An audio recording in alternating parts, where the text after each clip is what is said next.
Uniform civil code पर पूरे देश की राजनीति गर्म है और इसका विरोध हर स्तर पर शुरू हो गया। अगर हम झारखंड की बात करें तो इससे पहले आदिवासी समन्वय समिति ने राजभवन के समक्ष धरना दिया था और आज न सिर्फ आदिवासी समुदाय बल्कि मूलवासी समुदाय, मुस्लिम समुदाय, तमाम जितने भी पिछड़े तबके के लोग हैं वो आज एकत्रित हैं और भारतीय जनता पार्टी कार्यालय का घेराव कर रहे हैं। हमारे साथ सारे जो कितने भी ग्रुप हैं, जितने भी समूह हैं, उसके यहाँ पे कार्यकर्ता मौजूद हैं। हम उनसे सीधा बात करते हैं। हमारे साथ आदिवासी जन परिषद के और अजय तिर्की जी हैं, हमारे साथ मुस्लिम समुदाय के भी लोग हैं। सबों से हम बात करेंगे और जानना चाहेंगे कि आखिर विरोध किस बात का है और भारतीय जनता पार्टी के कार्यालय का घेराव क्यों। मुंडा जी, देखिए, हम लोग आज भारतीय जनता पार्टी का घेराव इसलिए कर रहे हैं कि आपने मीडिया के माध्यम से देखा होगा, हम लोगों ने भी देखा है कि मध्य प्रदेश में एक भारतीय जनता पार्टी का प्रतिनिधि कोई सुखला करके आदिवासी समाज के बच्चे को, पुरुष को मुंह में पेशाब करता है।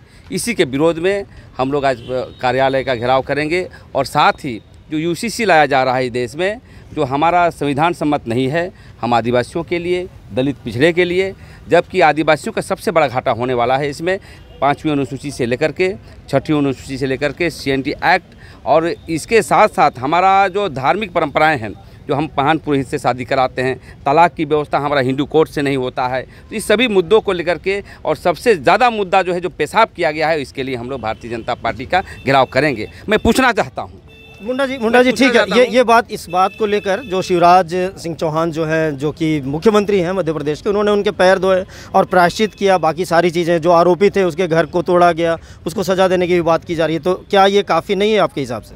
नहीं, मैं ये कहना चाहता हूँ, मैं भारतीय जनता पार्टी के जितने भी आदिवासी नेता हैं, चाहे बाबूलाल मरांडी हो, चाहे वो अर्जुन मुंडा हो, चाहे वो करिया मुंडा हो, चाहे भगत जी हो, चाहे वहाँ छत्तीसगढ़ के और मध्य प्रदेश के आदिवासी नेता हूँ, उससे पूछना चाहता हूँ कि क्या हम भारतीय जनता पार्टी में अब इसलिए काम कर रहे हैं कि हमारे मतलब माथा पर पेशाब किया जाए?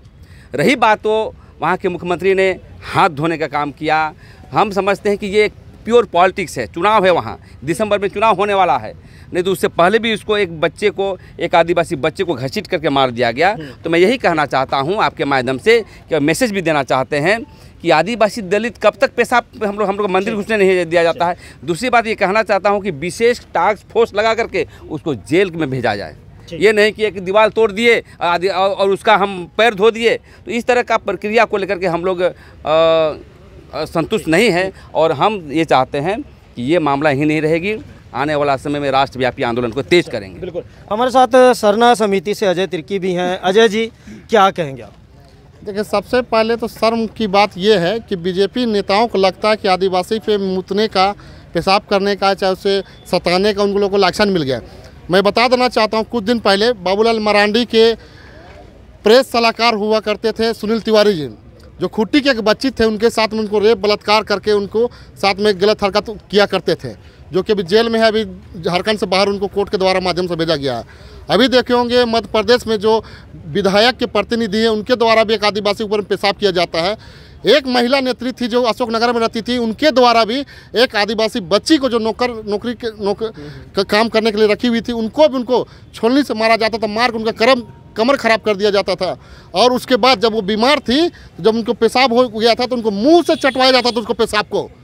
मैं बता देना, तो जितने भी कुकर्म होते हैं ये सिर्फ बीजेपी के नेताओं के द्वारा ही किया जाता है। इसीलिए आज हम लोग का गुस्सा फूटा है और हम लोग यूसीसी जो कानून ला रहे हैं उसे पूरी तरह से आदिवासी का समाप्त कर दिया जाएगा। जो आप देखे होंगे कि जिस तरह का बीजेपी के नेताओं द्वारा जो पेशाब किया जा रहा है, परवेज शुक्ला नाम उनका, यह परवेज की जगह परवेज अंसारी या खान होता, आज उनका इनकाउंटर कर दिया जाता और पूरे सोशल मीडिया में लेकर नेशनल मीडिया तक चलता कि हम आदिवासी का हितैषी है कह के पूरा चला जाता। तो मैं बता देना चाहता हूं कि इसको हम लोग बर्दाश्त नहीं करेंगे और आने वाले दिन में आंदोलन और बड़ा से बड़ा रूप लेगा जब तक यूसीसी कानून नहीं हटेगा।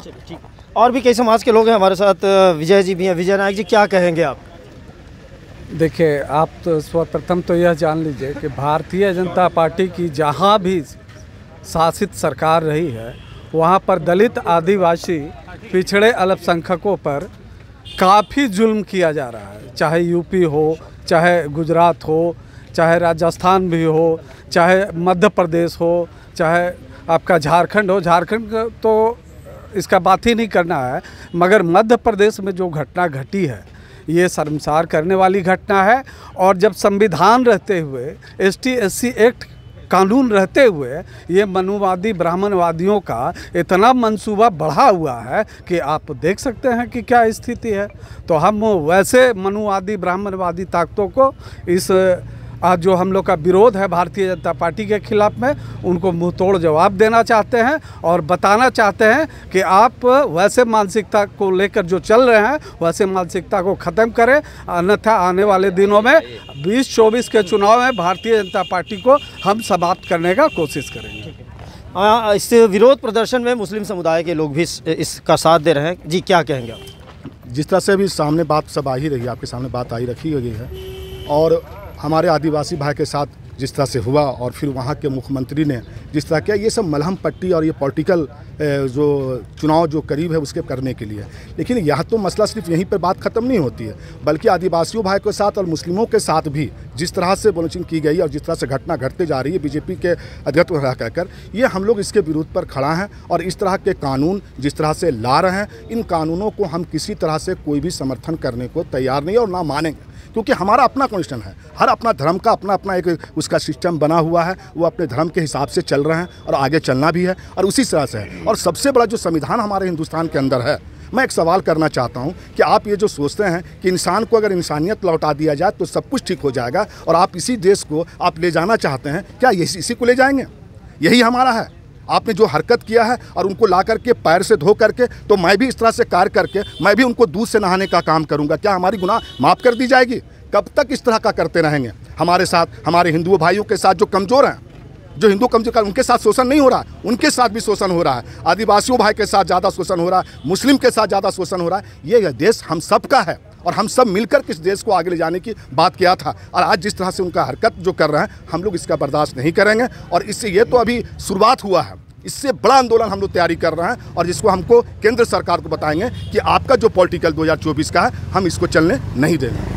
तो ये अभी शुरुआत है और इसका जो अंजाम है वो इससे भी बड़ा होगा और केंद्र सरकार जो है इसका नतीजा भुगतने के लिए तैयार रहेगी, ऐसा कहना है विरोध और प्रदर्शन करने वालों का। सहयोगी शुभम के साथ नीलय सिंह, लाइव लगातार, रांची।